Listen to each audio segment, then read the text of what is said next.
안녕하세요. 오늘 오다지 말씀은 요한복음 15장 18절에서부터 27절 말씀 중에서 18절, 19절을 중심으로 살펴보겠습니다. 세상이 너희를 미워하면 너희보다 먼저 나를 미워한 줄을 알라.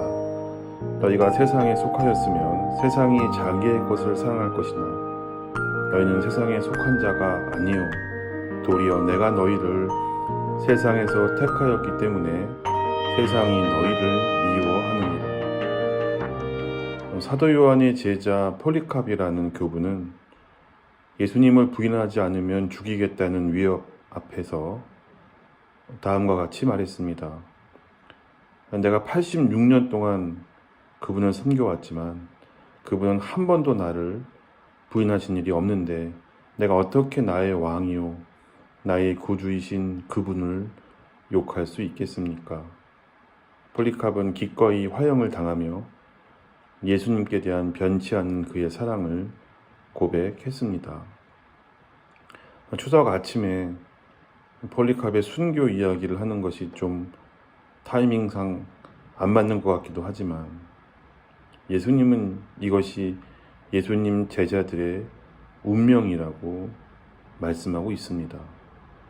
예수님께서 제자들과 이별하시기 전 일명 고별광화라고 불리는 긴 설교 가운데 있는 이 15장은 단 2개의 내용으로 요약할 수 있습니다.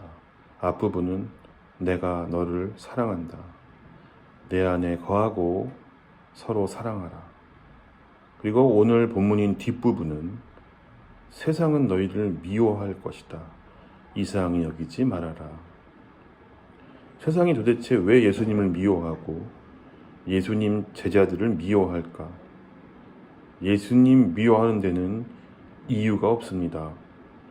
예수님은 죄인을 죄 있다 하셨고 하나님의 용서와 구원이 필요하다고 하셨습니다. 그런데 세상은 자신의 모습이 드러나는 것이 싫은 것입니다. 예수님은 25절에 그들이 이유 없이 나를 미워하였다고 하셨고 그렇다면 제자들은 왜 미워할까? 18절에 보면 세상은 나를 미워하기 때문에 너희도 미워하는 것이다 라고 말씀하십니다. 세상이 왜 예수님과 예수 믿는 자들을 싫어하고 죽이려 할까 이해가 되지 않으면 반대로 왜 하나님께서 나를 사랑하셨을까? 이유를 찾아보면 됩니다. 이유가 없습니다. 나를 사랑하고 나를 목숨을 희생하시면서 구원하실 아무런 이유가 없습니다.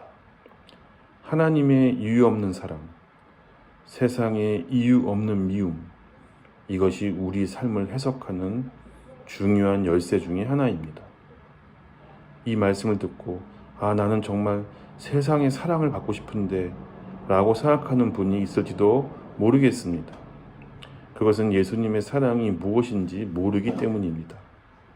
생전 예수님의 사랑을 받지 못하는 사람은 예수님의 사랑도 받지 못하는 것 같고 세상이 나만 미워하는 것 같습니다. 세상 이보다 불쌍하고 억울한 사람이 없을 것입니다. 그러다 예수님의 사랑을 체험하고 그 사랑의 기쁨과 만족을 경험하면 세상의 미움이 앞으로의 영광과는 비교도 되지 않는 작은 것임을 알게 됩니다. 우리는 폴리캅이 될까봐 두려워합니다.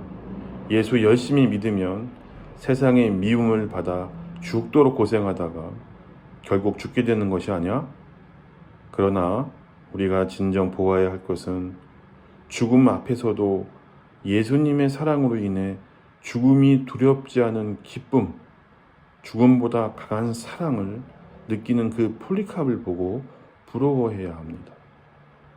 저와 여러분의 삶에 죽음을 이기는 예수님의 사랑이 영혼에 가득하기를 바랍니다. 풍성하고 기쁜 추석입니다. 우리의 영혼도 예수님의 사랑이 풍성해지기를 바랍니다.